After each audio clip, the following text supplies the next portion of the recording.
আসসালামু আলাইকুম। আজকে রোজ মঙ্গলবার, বড়খাতা হাট। আপনারা দেখতে থাকুন। এটা হচ্ছে গরুর হাট।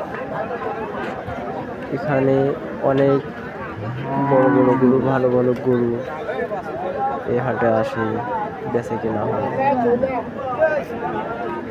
আপনারা আমার সাথে থাকুন, দেখতে থাকুন।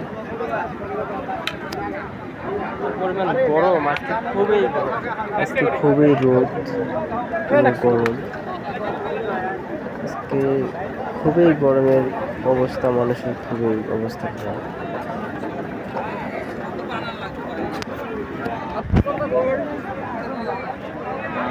এত পরিমাণ লোক, এত পরিমাণ মানুষ আসে এখানে। বিভিন্ন জায়গা থেকে মানুষ আসে এখানে গরু ক্রয় বিক্রয় করার জন্য। যদি চ্যানেলটা ভালো লাগে থাকে, সাবস্ক্রাইব, লাইক, কমেন্ট, শেয়ার করতে ভুলবেন না।